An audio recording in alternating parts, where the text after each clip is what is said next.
All right, everybody, welcome back to another week of the Solo Musician Podcast. I'm your host, Dave Gates, and this week's guest is Jake Mach. Jake Mach is a country-style singer-songwriter out of Glen Rock, Pennsylvania. We had an incredible conversation about all things music, including his upcoming full-length album release. So make sure you stick around to the end for that. All right, let's jump into the conversation with Jake.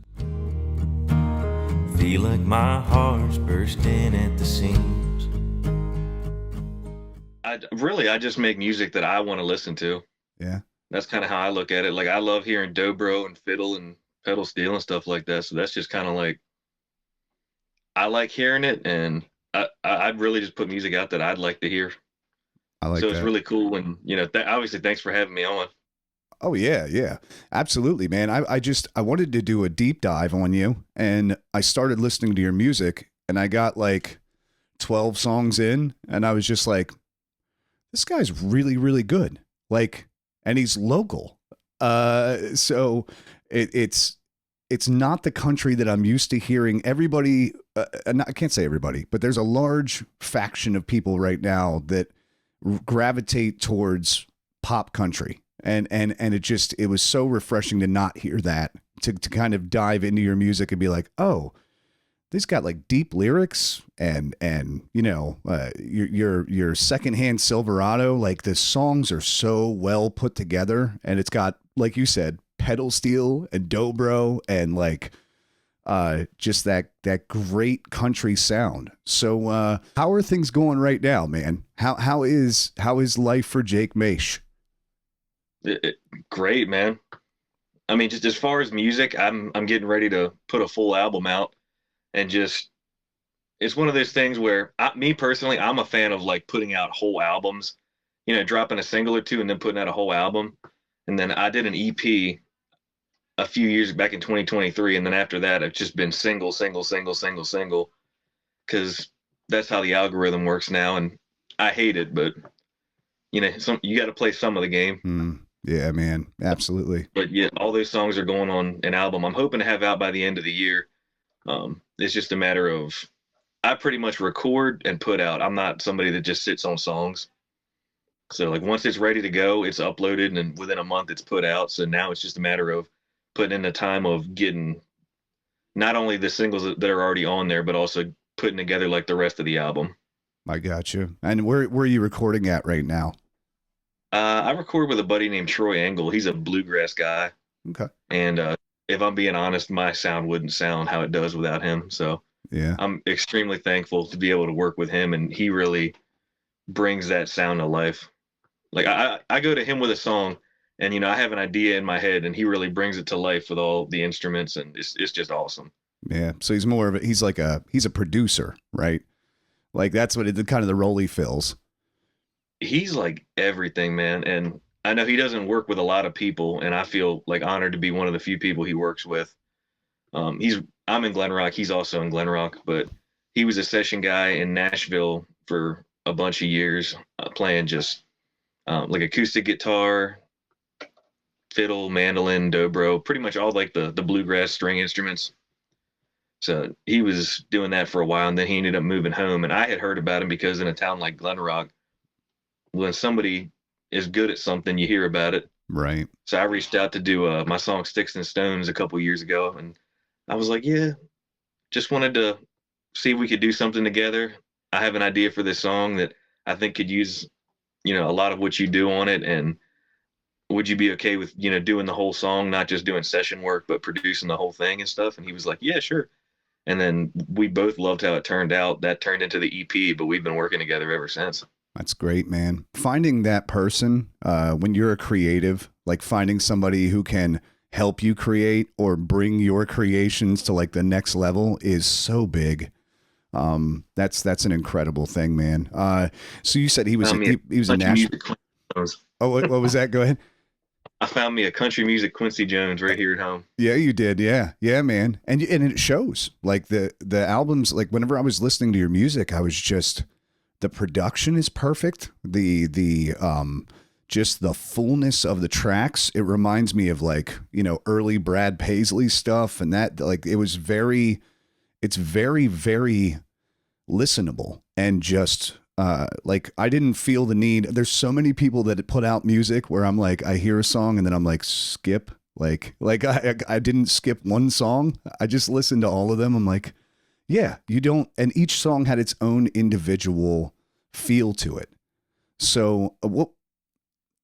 Yeah, I love that. What's your? I know this is a very generic question, but I'm kind of interested. What's your writing process? How does that go for you? I should probably have a better answer to that considering how many times I've been asked it, but I don't. I don't really have a process. Yeah. I like some songs, you just sit down and you're in a feeling and you put yourself in a headspace of like, okay, this is the story, this is the position I'm in as the narrator of this story, and it just kind of comes out. But I think a lot of it, and something I always urge people to do when they ask for like ideas and whatnot, is I keep a note file in my phone of just words I want to get into a song or like a rhyme or literally anything. If somebody's like, I think the word like high or the phrase like let's hightail it or something like that's in there, random like topics, just literally anything I can think of go in this one long note in my phone. And then whenever I'm actually able to sit down and get like a coherent thought together for a song, if I'm struggling for like what could go in the next line, what's missing, if this feels generic, how can I switch it up?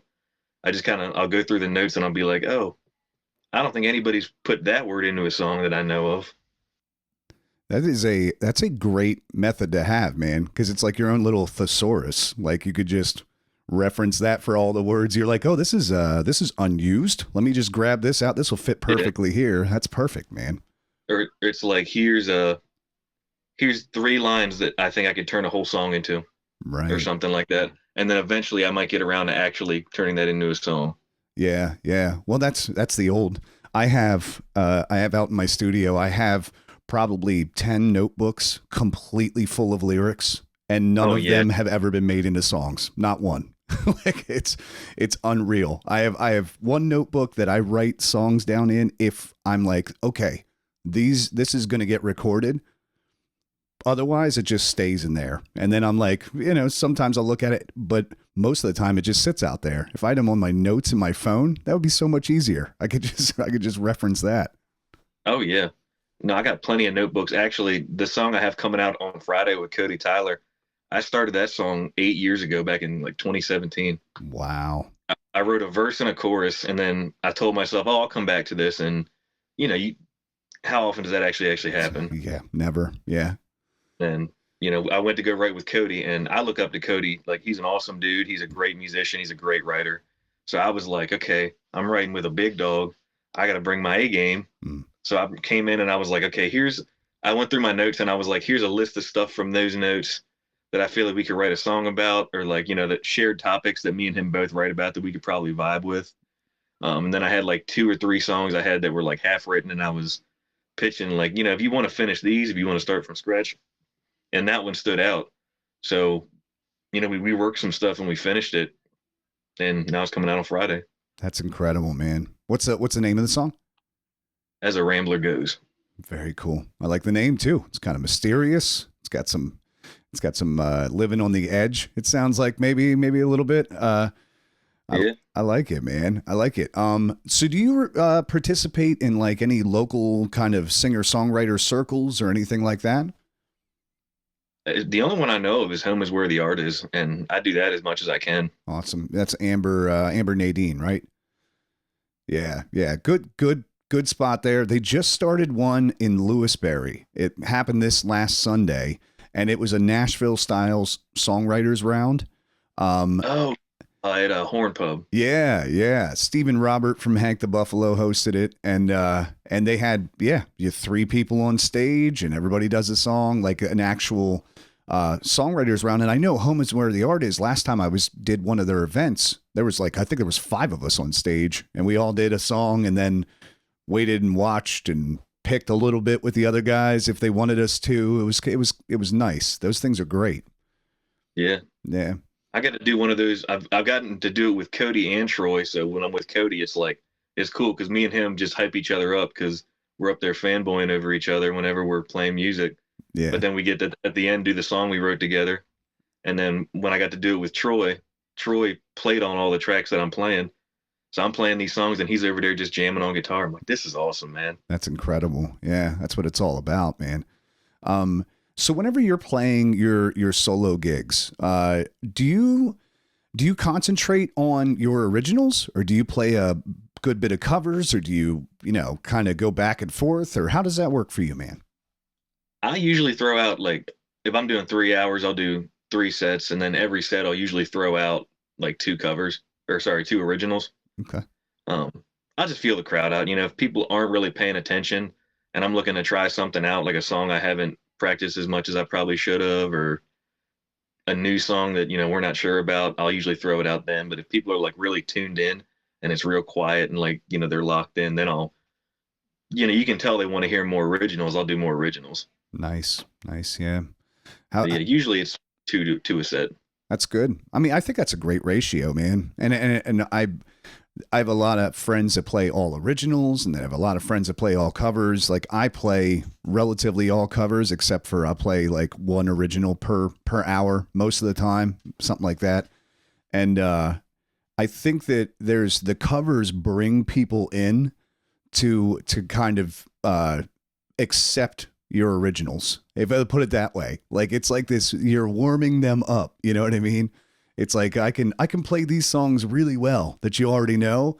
Now here's something that I like that you might like. And then it seems like people are way more receptive, because if you're playing all originals the whole time, I every single one of my friends that plays nothing but originals, it's like after 4 or 5 songs, people are just kind of like, where's something we know? Can you just Slayer? You know what I mean? Like, that seems to be what happens.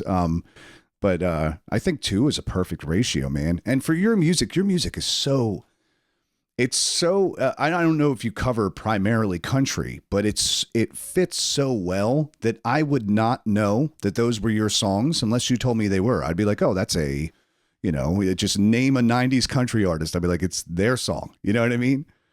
Yeah, thank you, man. I appreciate that. Yeah. That's Mika in the background, by the way. She's 14 years old, so she's she came to visit. She's in a circle 100 times before she lays down, but yeah, man. So whenever you're out playing do you play a lot of venues in the Glen Rock area? Is there a lot to play down there, or do you go up to York or travel all over? How do you approach your solo gigs? It's pretty much like within an hour radius and some change maybe of Glen Rock. Inside of Glen Rock, there's not really much anything. There's the Glen Rock Mill Inn that's more of now they're more of like a high class. They just renovated. They're like high class fine dining type. So I don't think they're really like country music style. I got you. I was going to call it schwanky. Yeah. But at Ruins Hall in Glen Rock, they'll do events usually 2 to 4 times a year, and every now and then I'll get a call or an email asking, would I like to do that? And every time it's like, absolutely, because it's just a cool environment to play in, and it's home. And like, these events are like, Arts and Brew Fest, where there's going to be a ton of people that show up. Yeah. And it's just cool to play some of my songs about my hometown in my hometown. Sure. Yeah. I'm sure that's got to be. And Glen Rock is such a unique place. Like, I've driven through there a million times, going from like Stewartstown to Hanover whenever I lived in Hanover, or just kind of traveling through. And every time I go through there, I'm always like this.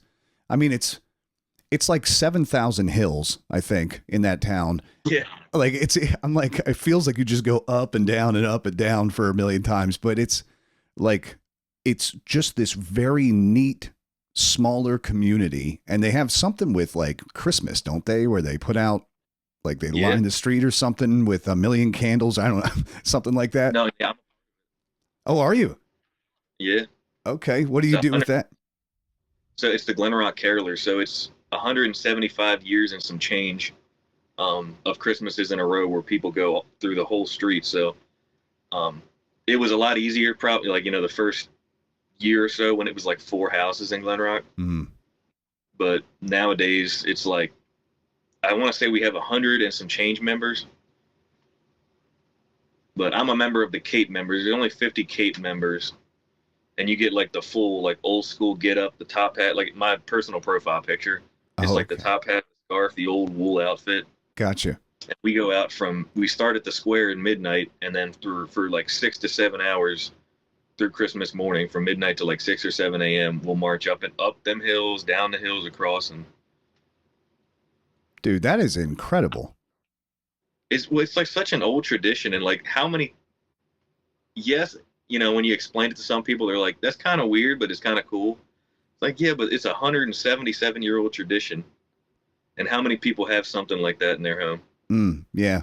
You know what I think of? I think of if I lived there and, throughout the night I woke up and heard people walking down the road caroling. I think that would just be such like a magical kind of experience. Like it would kind of reinvigorate the meaning of Christmas and all that. You know what I mean? Like I think it has a certain weight to it that just doesn't happen anymore. The world moves too fast.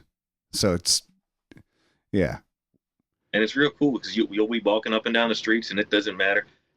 When we start at the square, it's so big now that they have to have like police escorts and all that type of stuff. But there's well over 1,000, 1,500 people, I think, in the square. They always, as of recent years, they've been putting like drone photos up, and the square's just packed. But then we'll just start walking, and people trail off. Wow. And no matter where we are, what street we're on, it could be 3:30 Christmas morning. There's people that like know we're coming, and they'll like come out on their porch, and our director will be like, "Which song you want to hear?" And they'll, we'll do the song for them. Wow. And then do you guys get together and rehearse? Yeah, but it's like 14 of like the old school songs that nobody really sings. Like we're not doing like Jingle Bell Rock. I got you. We're doing like old English Christmas carols. Okay. Like that style, but they don't really change from year to year. So we do have rehearsals. It's like every Sunday starting in November. But people that have been doing it for years, we don't need the rehearsals. We just kind of show up because we like to see everybody. Sure. One more question on that, and then we'll go back to your actual music career. Because this is such an interesting topic to me. Does anybody come out and give you stuff? Do you get like any hot drinks, or do you get like somebody give you a beer at 3:00 in the morning? Like, how does that? Do you ever get anything whenever you're going around? Oh yeah, I mean, I'm sure if you know somebody and they're staying up, they'll come out and like hand you some or whatnot. But for the most part, it's like obviously that's off the books. Oh yeah, but, yeah. That's not sanctioned by the association. Yeah. In no way, shape, or form do the Glen Rock Carolers condone this. No, but we have stops throughout the night. So like Glenn Geipel, who owns the funeral home in town, we're always welcome into his house. And the fire hall, we usually have like the Well, there's like a daycare center in town. The American Legion, like they'll have us in periodically throughout the night so we can eat something warm, sip on something warm, stuff like that. Just get off our feet. Because a lot of these guys are, like, some people have been singing for over 50, 60 Christmases. Whoa. Like, they're getting up there. Whoa. Yeah, we've got like 80-year-olds in the carolers, and obviously they're not walking every hill, but they'll come out, they'll sing a few songs, and I'll see you guys when you get back down this hill. I'm gonna go wait in my car. Oh, that's funny. Yeah, that makes sense. I was about to say I have like a 80-something-year-old neighbor. He doesn't really move outside of his house. I couldn't imagine him walking around caroling. That'd be crazy. Oh yeah. So I heard you mention on another podcast, and I kind of saw a dichotomy or a kind of a link between these two things, and I wanted to see how you feel about it. You had mentioned because you had prior Navy service, and thank you for your service, of course, first of all. So one of the reasons why you transitioned out of the Navy that you had listed was because kind of the scratching your back, I'll scratch yours, the inside kind of groups inside of the military, how it's not so much how you can perform your job as it is who you know and who knows you, and that's kind of how you get your career progresses. Do you notice the same thing in music? And if you do, how do you deal with that? Oh yeah, definitely. Yeah. I mean, huge shout out to my wife, Mackenzie, because she does all the booking, so she has no problem bugging the hell out of anybody until she gets a yes or a no. Hmm. And it's awesome. Yeah. And yeah, it does get frustrating, when you see certain people continually getting opportunities, and you're like, when is it somebody else's turn? And if it is somebody else's turn, can I throw my name in the hat? It is frustrating, but at the end of the day, all we can really do is say I'm available and I'm interested, and put on a good show and get the word out. So hopefully, instead of us reaching out to them, it's somebody else saying to them like, "Hey, I heard about this one guy who's pretty decent." And yeah, I mean, that makes sense. Yeah, I know. I had the exact same kind of outlook on the music industry as you had with the Navy a few years ago, and that it was kind of just who and it boiled down to, there was certain places I was trying to get into and I just couldn't get a response no matter what I tried. And then I would find out like who the booker was, and I'd be like, oh, well, that booker books for this place and I can't get a response from them either. And then I'd find out like, right. So, and it happens. But then I had this weird thing happen where I had to book a festival. And the first thing I did was start contacting all my friends that I knew that would fit that festival. Yes, you like. And I was like, oh, it's not so. I don't think that they're gatekeepers sometimes. I think they're just like, I know this person and they can deliver. So I'm just going to put my trust in them. So I think that like when it comes to music, I've changed my opinion to be like, I need to crush it every time I'm out there, because you never know who's watching. You don't know who that person knows. And that's the ticket. I think that that's the thing that gets you onto the Froggy 107.7 stage, right? Like I thought that was incredible that you had mentioned on the Story podcast that you wanted to be on the Froggy stage. And then wasn't it like the next year you ended up on the Froggy stage? Probably. I did the Story pretty early when I started. Yeah. I just thought that, I was like, what a full circle thing. Because you were like, I guess, that's kind of a goal of mine. I'd love to be on that stage. And then I'm like, well, he already did that. So this must be an old episode. It's like, he's got it. So what was that like, man? How playing, almost like a dream gig? How was it? It was, honestly, when people ask me, like, what was your favorite gig? I've gotten the chance to play it 2 times now, and incredibly honored to even be asked. Obviously, there's a lot of people want to play that stage, so being one of the people that get asked to do it, it was like, I got to deliver now.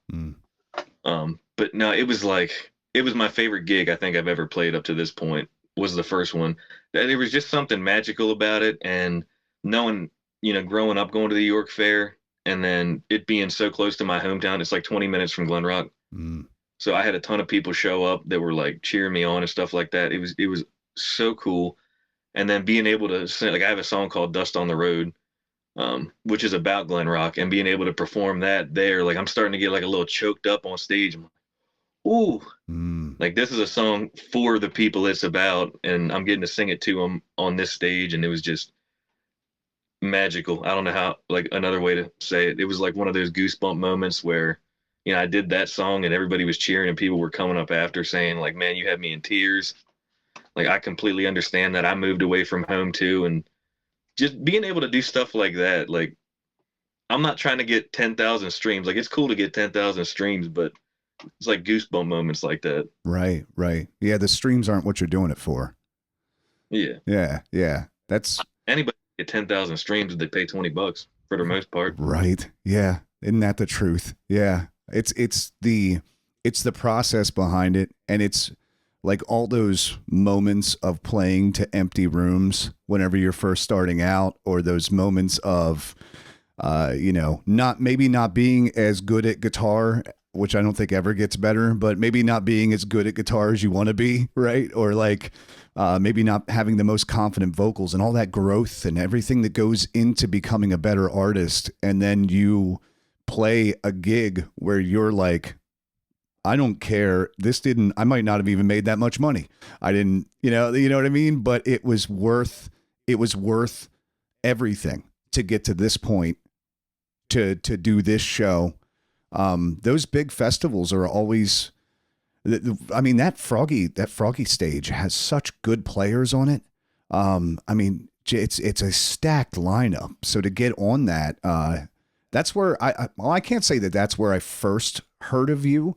I had heard about you a long time ago. I've kind of been watching in a non-creepy way. I've kind of been watching you kind of come through. No, same to you, man. Same to you. Yeah. No, I've been enjoying the journey, and I'm actually mildly angry at myself that today is like the first time that I consumed more than, 2 minutes of one of your songs. Because I didn't, if I would have known it was that good, I would have been on this train a while ago. Now I'm going to be telling everybody I know, like, hey, if you like country music, actual country music, I got a guy for you. But, thank you. Yeah, man, absolutely. And along those same lines, kind of fire up this topic. How do you feel about Beyonce winning the best country album of the year or whatever freaking award she just won? And I know you don't have to go too in depth on it, but I kind of want to get your feedback on it.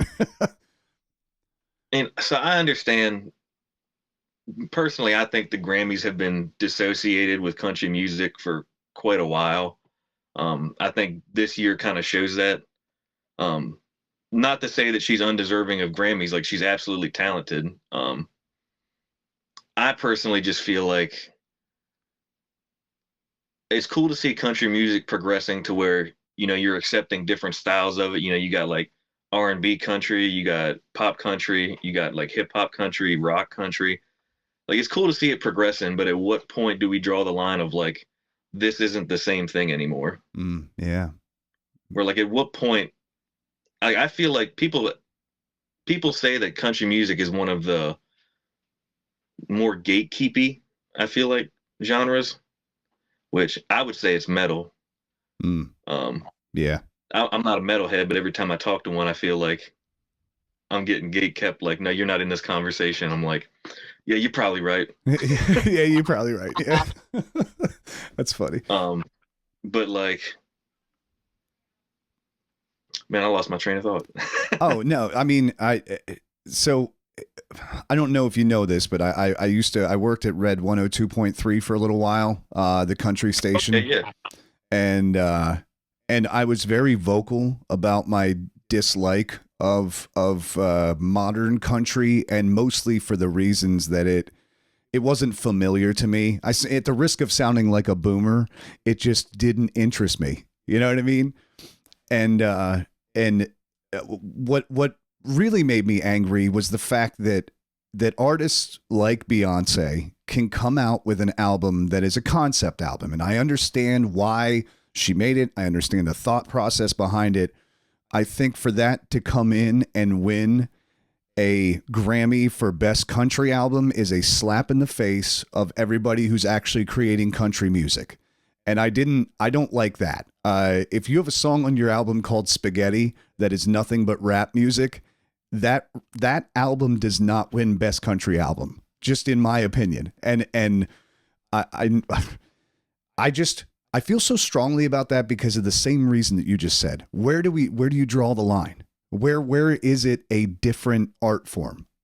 Because at some point it's not what you're saying it is anymore. And it's almost like we're being gaslit. It's like, well, if you don't think that's country, then you're not country. It's like, what are you talking about? Yeah. And I feel like that a lot of that online is like why people are like country's gatekeeping.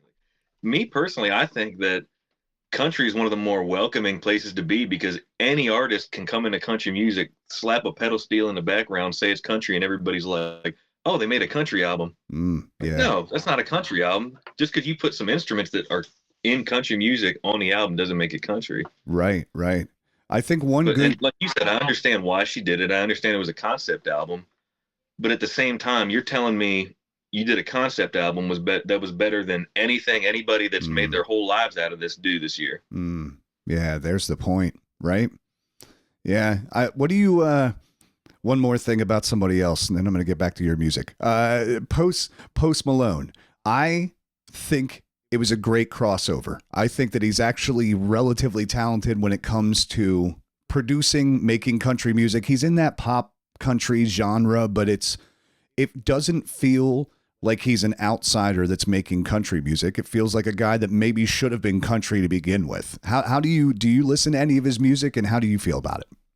Yeah, and that's actually how you said it, is about how would tell people whenever they ask me. Like, I don't feel like Post Malone was somebody that was like, I'm gonna make a country album, and everybody was like, that's weird, but all right. I think like Post Malone started out, obviously he started out in hip hop or whatever the genre he was going for, pop, hip hop, whatever it was. Um, he was still doing covers of Nirvana. He was covering Dwight Yoakam. He was covering just George Strait, all kinds of country artists. And he always kind of had that interest. He always kind of had that one foot in the door of like, this is what I like to do, even though I make this kind of music. And then he put out a few years ago, he was playing with Dwight Yoakam's band. He put out covers of I'm Gonna Miss Her and You Can Have the Crown by Sturgill Simpson. Really? Yeah, and dude, it was awesome. And at that point, I think everybody was like, when's he gonna put out a country album? Like, he clearly loves country music. When's he gonna put it out? And then, I mean, I listened to the album front to back. Obviously, there's like a lot of like radio geared songs that are on the radio, and there's a ton of crossover appeal, not only because of him, but because of like the A-listers he's got on his tracks. But like, if you really listen to the whole album, there's a lot of just slow, sad stuff. The roots, right? Like, it's the roots of country. That's you're supposed to be mildly sad or drinking in most songs. Like, the biggest evolution for me with Post Malone has been his pants, because those pants get tighter, and every time I see him on anything, I'm like, good Lord, man, those things are painted on now. You got to stop with it. Like, it's ridiculous. Yeah, man. Whatever sells records, I guess. I think he's one of them people that genuinely does not care. He's just like, this is comfy. This is what I'm feeling. We're rolling with it. Yep, absolutely. Yeah. So what's your goals with music? I mean, you got an album coming out. What's your goals with music like this year? Like, is there anything you're trying to get done in the, playing gig space, or with you in your career itself? Yeah. So I think at the beginning, when I first started doing like, gigging and whatnot, I was really focused on, well, I need to do as many gigs as possible. Then I found out about like you and Casey Walton, and I was like, yeah, there's no way. We're going to try to get to like 100 and some change. Yeah. But then after a while, it was like, I've always been a bigger fan of the songwriting aspect than I have the performing aspect.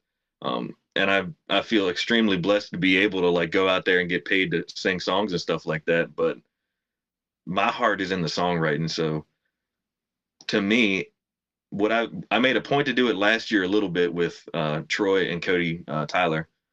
But this year I've really been hammering down on trying to do co-writes with local artists. And I've gotten to do this year, I've gotten Cody Tyler and Bobby Law. We all three of us wrote a song. Me and Ellie Cook are working on one. And then Willoughby Hayes, me and him wrote one.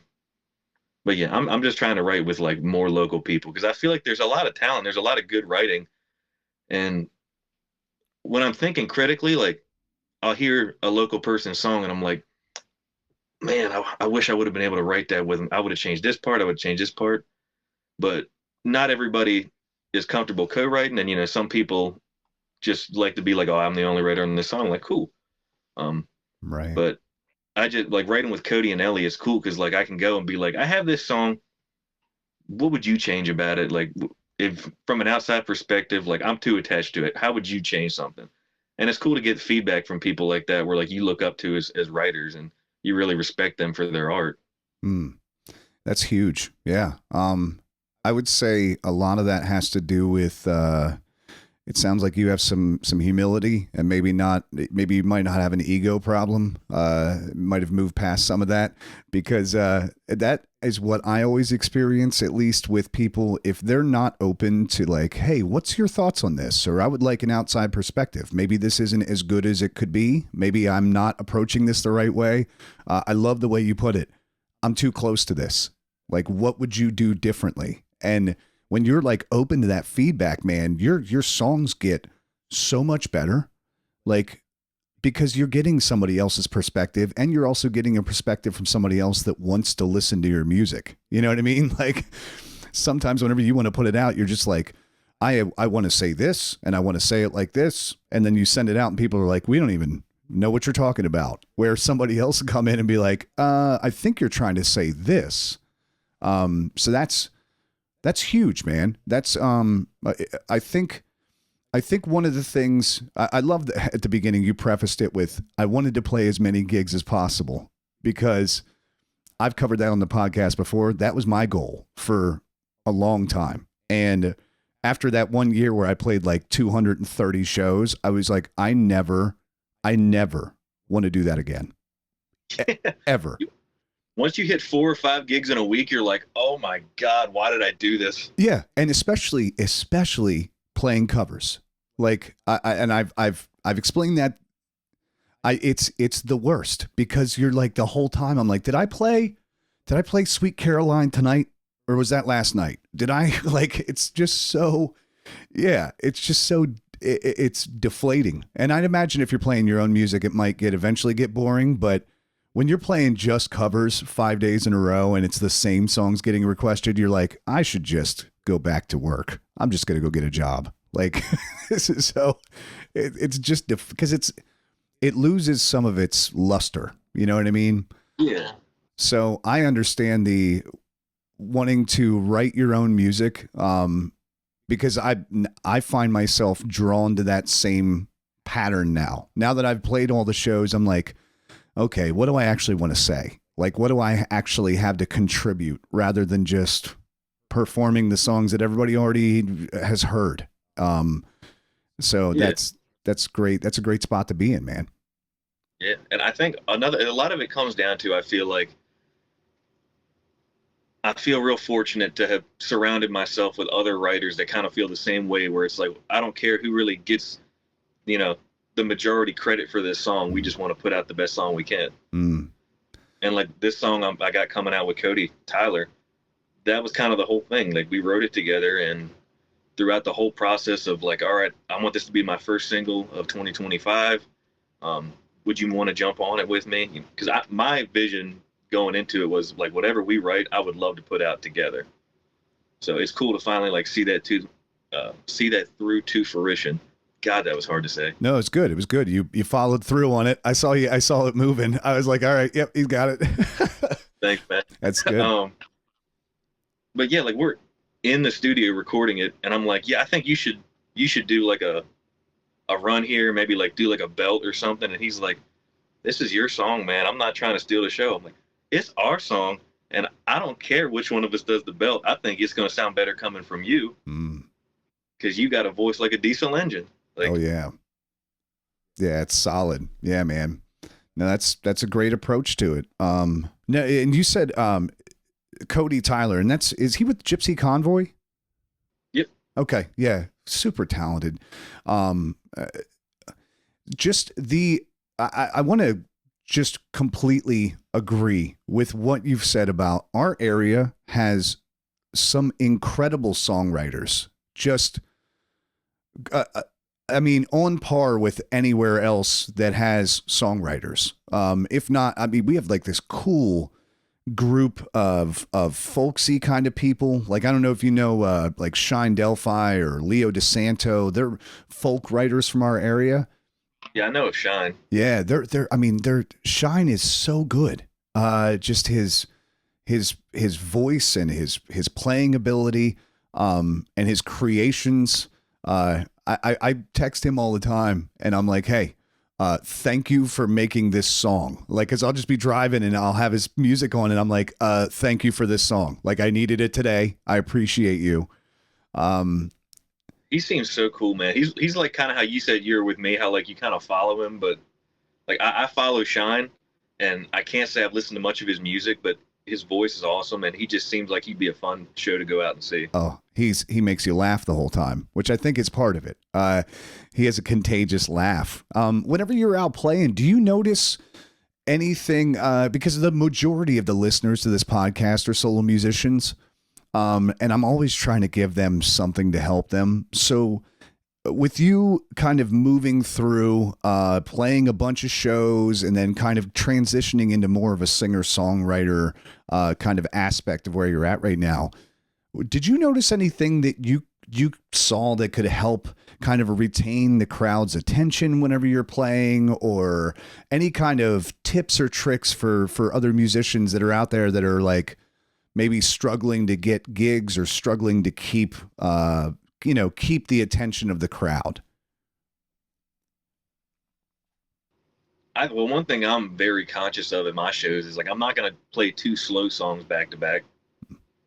Like I like to keep a good, level of like I'll do a couple fast and then a slow, or I'm never gonna play two slow songs back to back, because when you're out on a Friday night, nobody wants to hear slow songs and slow songs and slow songs. Like they want to hear some, but they don't want to hear a whole, half a set. So as far as structuring, whatever my advice is worth, I guess that's what I would say. And as far as booking, I think a lot of it, and how we had mentioned earlier, how it feels like, not everybody's on an even playing field as far as getting opportunities. I think a lot of it isn't necessarily malicious. I think it's just, you can't book somebody if you haven't heard of somebody. So like, absolutely don't be afraid to email a venue. Don't be afraid to reach out on Facebook, whichever way, because it might have gotten lost in spam. And if you said, hey, I sent you an email, like if you reach out on Facebook or something, oh, my bad, it got caught in spam. Right. There's a lot of different avenues to go about it, and huge shout out to my wife, because she does all the bookings, so she does all that. But don't stop until you get an answer. Yeah. It's persistence, right? If it's a no, it's a no, but at least you have your answer. Yeah, you gotta. Yeah, gotta give them a chance to say no. Yeah, man. That's great advice. I know I had the lady come out to my shows. She's been coming out for a while, and I remember the first time she told me, she was like, this was like 2.5 years in. She was like, thank you for playing like mostly fast songs tonight. She's like, last time I came out and saw you played like a bunch of slow songs, and it just brought the mood down in the room. And I was like, oh yeah, I didn't even realize I was doing that.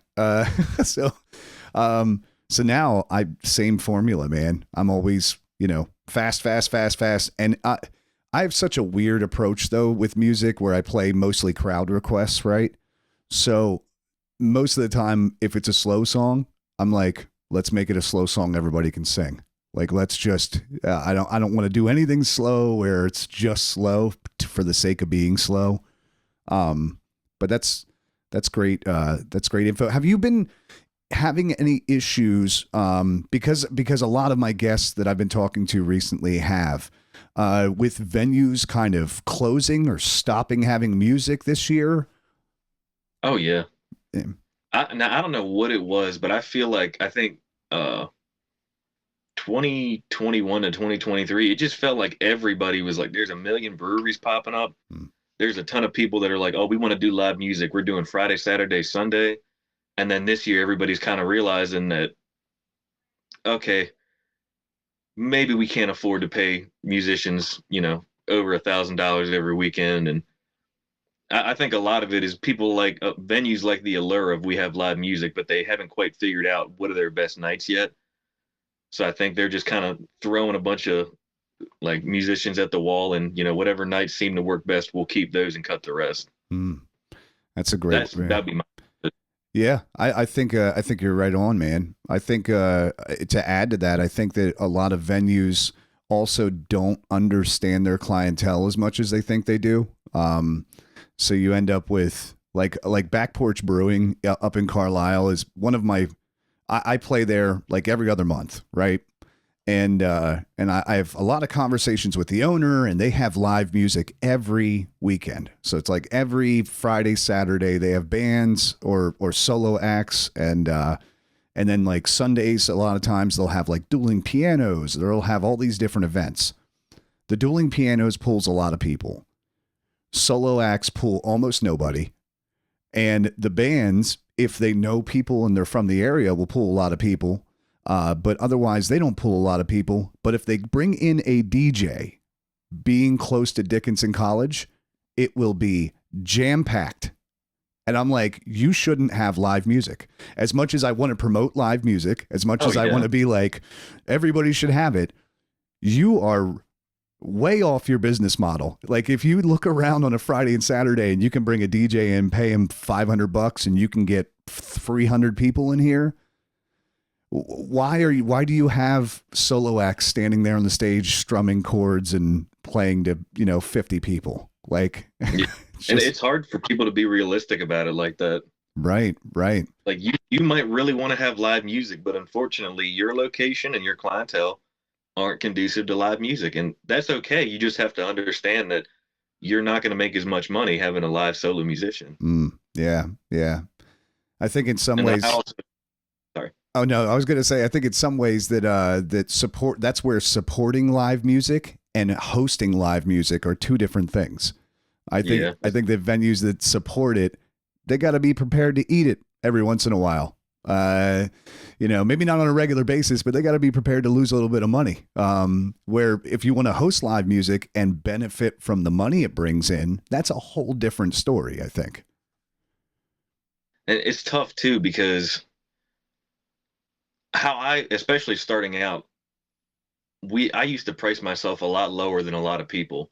And the way I looked at it was, if somebody's paying me like $150 to play a night, I have to bring in $150 in revenue or they're losing money from having me. And then as I've gotten to do it more, and venues telling me like, you need to charge more because you charge a lot less than everybody else.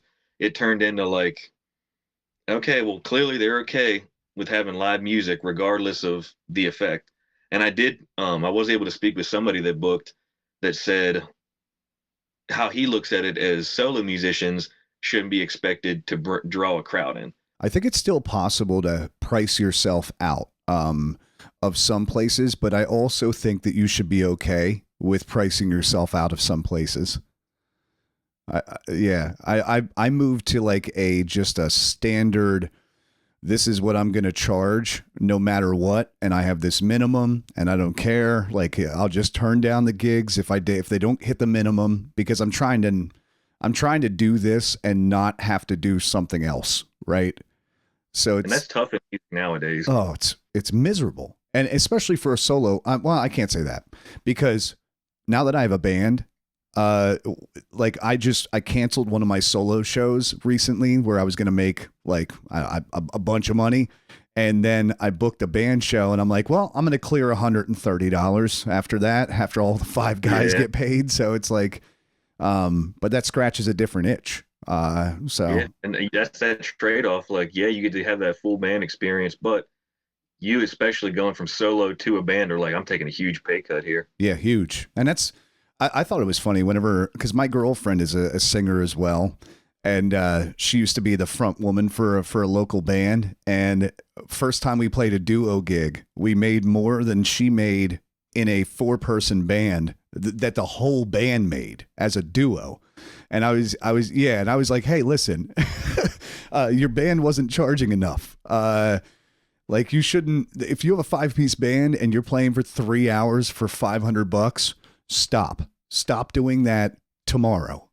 Like that's not how it's supposed to work. Yeah. No wonder you guys got a lot of work. Like it's because other bands were charging $1,000 and they were like $500. We'll take a gamble on the $500 band. Yeah, really. But no, I mean, I think that whenever you start out, right, you price yourself based off of what you think you're worth. And you also don't really know what to charge. And I know at the beginning, I was like, I shouldn't be getting as much as the guys that have been doing it for a while. I don't know what I'm doing. I like, like, Yeah, I felt too. yeah. And then it's like, after a couple of years, I'm like, I think I kind of know what I'm doing at least a little bit or as much as this guy. And what does he charge? Oh, well, I'm going to charge that. And I think that that's a very healthy way to approach it. And I always tell people, like, if you are just starting out and you're not sure, go to an open mic. Go to an open mic and talk to the other musicians, right? And be like, what do you charge? What is your standard rate? What do you think I should charge to play a bar gig? They have those crowds or singer-songwriter places, they have no problem telling you, most of the guys, be like, this is how much you should charge, because if we all come together and we all charge the same amount, everybody gets paid. Yeah, we got the solo artist union over here. Exactly. Open race this year. Yes, yeah. Because I mean, dude, I went through the same thing when I started playing. I was doing $50. I used to play at Larson Mead Works in Mechanicsburg, and I would get paid 2 bottles of mead. That would be my payment for a 3-hour show. Oh my God. Yeah. And I mean, 2 bottles of mead on top of like a fee would be cool. Yeah, no, it was just the mead, and I would play, and I got great exposure. And there's people that used to go to those shows that still come to my shows now, and they bring people, and it's all part of the process, and it's kind of knowing where you are. But once you're established, if you're out there playing shows for $150 or $200 or whatever, you might be lowering the bar for everybody else who wants to make a little bit more money. Because then bars are like, I can get this guy and he's really good. I can get him for $150. Why would I pay you double that? You know what I mean? Like, that's kind of the way that stuff kind of permeates the scene. So it's looking back now, that's how I feel. I was that guy where people were probably pissed off. Like, this Jake guy's over here charging like half of everybody else. Everybody else is like booking him like crazy. Sorry, man, I don't know what I'm doing. Yeah, it's trial and error. It took multiple venues being like, you guys need to charge this much because this is what most people are asking. And we were like, all right, yeah. Dude, hey, it's all part of the process. It's part of the learning, right? Yeah. And like you were saying, like, I felt like, I'm just starting out. I'm not skilled enough at this. I don't have a good set list. I'm still reading out of my notes. Like every time I'm playing a song, like I'm not worth as much as like this guy over here. But after a while, it's like, I feel like I got a pretty solid show together. Mm. Yeah. And that, periodically every year when we book, we'd be like, hey, we're bumping it to this year. We're bumping it to this year. Excuse me. And yeah, that's just kind of how we ended up where we are now, to where we're kind of at like that plateau of, they're not going to pay you more than this. Mm. So that's what I was about to say. Yeah. I feel like there is a certain level that you get to where it's like, that's it. You're not going to, most venues are going to be like, okay, we don't really pay any more than that. Like, because I think you should raise your rates until you get to a certain amount. But I think that it's almost like any other business. Like I have a landscaping business too. And whenever I go out with my landscaping business, it's like I raise my rates all the time. Every year I raise them. But what I'm trying to do is retain 50% of my customers. So it's like, I do this. I have the same approach for solo music. I'm like, every time I raise my rates, I might lose a quarter of the venues I play, but I'll have more in revenue from the remaining venues. But then there's also, you will hit a plateau where it's like, nobody's going to pay a solo act, $500 to come into a bar and play. It's just not going to happen. Like, I'm sure there's probably outliers. Like if you got like 40,000 followers on social media, you got it. They're probably like, oh, well, this guy's obviously got some followers, and that, that's a whole nother thing. But right. Oh, he's got 40,000 followers. He could definitely bring some people into this place. And I remember you talking to Brandon about that in the podcast the other week. I was like, yeah. Yeah. Yeah. That podcast was awesome, by the way. Oh, thanks, man. I was glad to sit down and talk with Brandon. He's going to be on the Story podcast this week. And oh, nice. And Corey reached out to me and he was like, hey, if you had any other questions, did you have any questions you didn't ask Brandon that you wanted to? And I was like, I had one question that I couldn't squeeze in because we didn't have time. And I was like, it was how he can have an impartial category for podcasts whenever he has a Central Pennsylvania Music Hall of Fame podcast in that category. I'm like, how can that be impartial? No, I actually asked when I went on the Central Pennsylvania Music Podcast. I asked him, I was like, how does it feel weird being in that category? And I forget who I was talking to at the time, but they were like, we share the name, but we don't really share anything else. Like, we just kind of like piggyback off the name because it's already got a following, but we're kind of our own thing. Yeah. Yeah. I saw that. Oh, I heard them say that in this one interview, and I was like, that's cool. But the Central Pennsylvania Music Hall of Fame shares every single podcast that they do and doesn't share a single one that anybody else does unless they have one of their members on. So that's why I'm like, okay, you're not affiliated, but you're affiliated. You got the same logo. Like that's like Nike being like, we're going to give out a best shoe award. You know what I mean? Like, it's like, well, guys, you are the shoe company. It's definitely a fine line. I feel like there's so much with like a local music awards thing when everybody's so involved in everything. It's such a fine line. Yeah. And it's so easy to just point fingers and be like, you're a huge fan of that person and nobody else listens to that. So I feel like you got more say than him. It's a whole thing, but right. It is awesome. I gotta say, without the CPMAs, I wouldn't be co-writing with the people I'm writing with. I wouldn't have a lot of the friends I have. So, yeah, it's just an awesome thing to be able to get together and actually see people that are in your genre.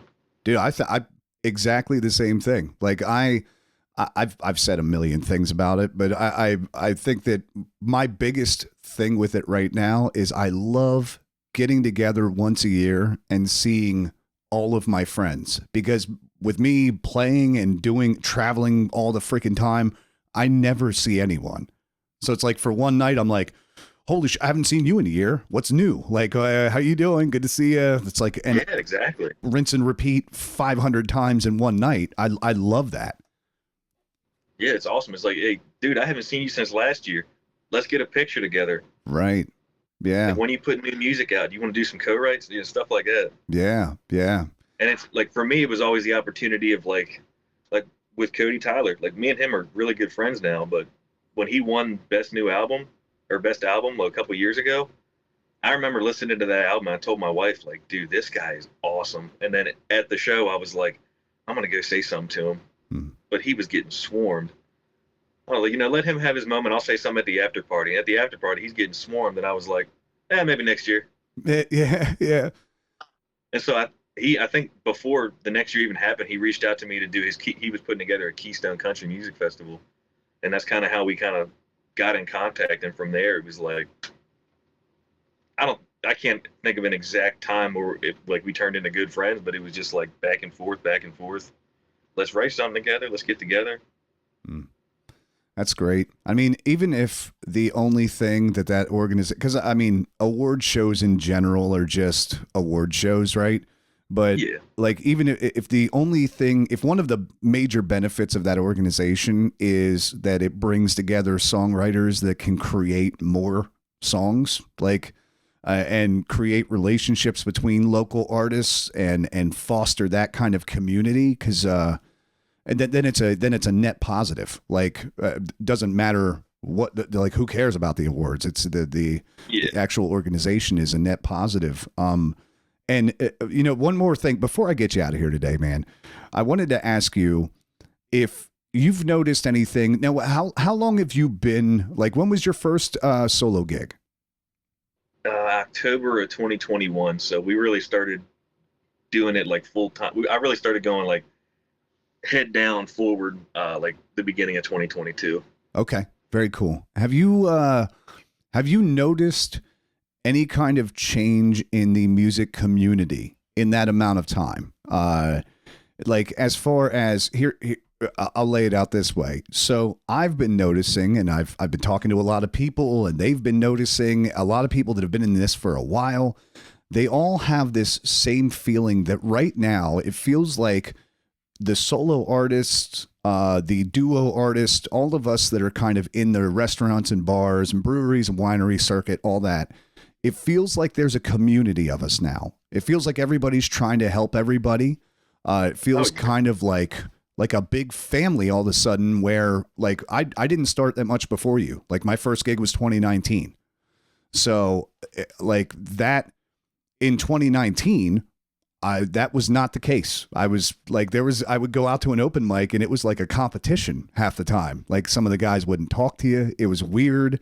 It wasn't like a lot of people were trying to help each other. And now it's like, you know, there's a group chat that I'm in that has like 60 local musicians that everybody's like, I got a gig. You got a gig. He's got a gig. So do you notice the same kind of thing right now? Yeah. Yeah, absolutely. Yeah. It's cool. I mean, I can't say I've ever been to the point where like you have people walking around just kind of like, I'm the best one in here. I'm not giving anybody any contacts. I've never had that. But I feel like I've always just found like, you know, if you're nice to people, for the most part, people will be nice to you. So like if somebody needs a contact somewhere that I'm playing, for the most part, you know, here's the contact. Obviously, you know, there's some different circumstances and whatnot, but for the most part, if like somebody's having trouble getting in a venue that I've played before, it's like, yeah, man. Yeah, why not, right? Like we're all just out here trying to get some. Yeah, there's enough work for all of us, right? Yeah, and I think that that's one of the things, like whenever I talk to, especially the guys that have been around for a while, one of the things I think that changed is that there's a million places to play. Like there's every brewery, every winery, every half the damn coffee shops. Like there's a million different venues for solo acts. So it's like, we don't have to have this like, no, this is mine. You don't have to protect everything. Cause there's enough work. We have a good spot here in central Pennsylvania to be able to gig as a solo musician. There's so many places within an hour drive of our area. Yeah. So who would have thought? Oh, right. Yeah. I definitely didn't, like I quit my job in 2021 to do this full time. And,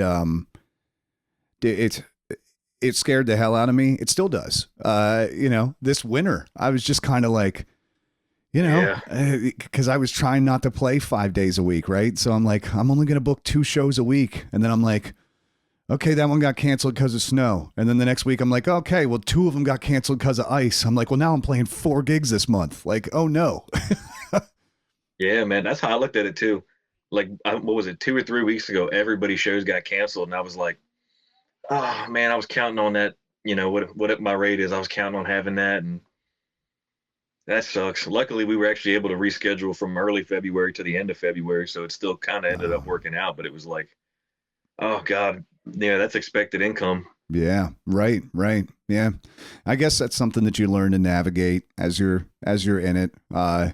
Is kind of those situations. I know a lot of people are surprised because they're like, especially non-music people, they're like, oh, don't you have like something worked out with it? They still pay you whenever they cancel. I'm like, what?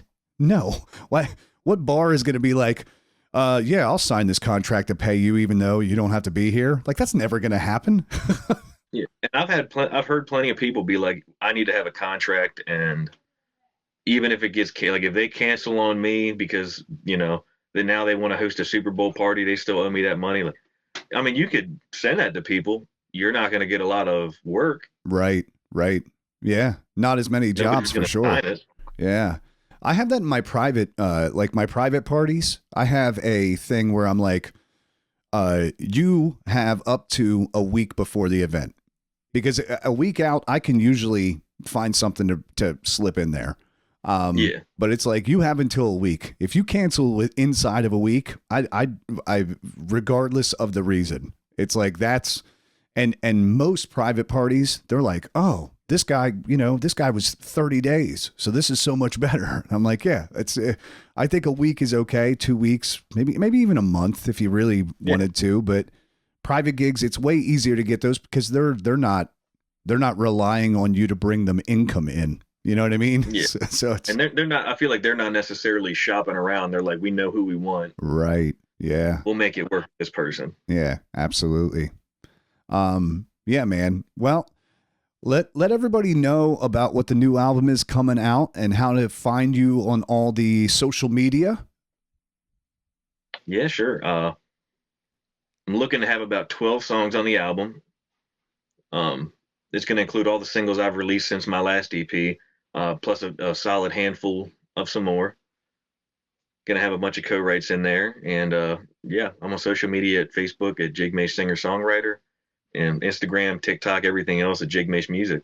I love it. I love it, man. Well, thank you so much for coming on today, man. I enjoyed the conversation. Hopefully I can have you back on after you drop the album at some point, and we could chat about the tracks, man. I'm really, really excited for your album. So thank you, man. I appreciate you having me on. Absolutely, man. I don't know if anybody told you, you ask really good questions. Oh, thank you, dude. Thank you. I try to, I had 0 questions wrote down for you this morning, and then I started listening to your music, and I was like, I have so many questions now. I want to know why he creates such good music, like, and how it happens. So that's awesome. Thank you, man. Yeah, my wife told me last week, she's like, you got to watch this interview with Brandon Valentine. These aren't just like fill in the blank questions. These are like actual, real, like good questions. And I'm like, ooh, way to word that one. Like just listening through. Yeah, well, I appreciate that, man. I struggled with trying to figure out how I wanted to approach that interview because I've seen him on a million other podcasts. And they asked him the same cookie cutter softball questions that I was just like, we're not learning anything new. This is still just the organization that it was in the last podcast. And I'm like, why is nobody asking him hard questions? Everybody's just like, so how does it feel being awesome and running an awesome organization? And I'm like, but yes, that is true. But also, like, why is the fan vote not mean anything? Why does, you know what I mean? Like, let's tackle some actual questions that the musicians want to know. Well, and it's cool because I watched I listened to, what was it, a couple years ago, that podcast that you put out. And it was one of those where it was like a lot of people, including me at the time, were kind of like feeling like, yeah, I understand where you're coming from. Yeah. Like, and so you go from that to, I've come to peace with it. I understand how it works now. Now let's have like a civil discussion about like what's going on. How do you guys do it? Stuff like that. Right. And I always, you were coming from a place where a lot of people have been, and so you get to ask the questions that a lot of people want to know. Right. And thanks, man. And I also think that it's a case of, I think that it's a young organization that can be improved upon. I don't think that it's in its best form. I don't think that they have everything right. So I'm like, if we keep the dialogue going on what can be improved on and how things can change to become a better organization for the musicians and for the community, I think that if we can make that conversation happen rather than just fill it with fluff pieces about how incredible everything is, I think that that actually is progress and helpful as opposed to just the same old. So I'm actually going to have John Merks on later on next week or 2 weeks from now. And he's another guy he's on the board for the Music Hall of Fame. And we're going to have a conversation on how to kind of mobilize the community and get people out to open mics and get people to feel like they're being heard in the organization. So I think we're all making this better. I think that's what's happening here. Yeah. So, are you nominated this year, by the way? Yeah, I was up for Best Male Country Artist and Best Songwriter. Well, congratulations on your nominations, man. Thank you, man. Absolutely. I'll be rooting for you. I'll see you at the awards. All right, sounds good. All right, man. Have a good rest of your day. Thanks again for doing the podcast, dude. You too, man. Thanks for having me. All right, man. I'll see you. Thank you for tuning in today. Your support keeps the music flowing. Every note and what I play means the world just to hear you know it. We'll see you next time. Don't stray by. Your love is our shining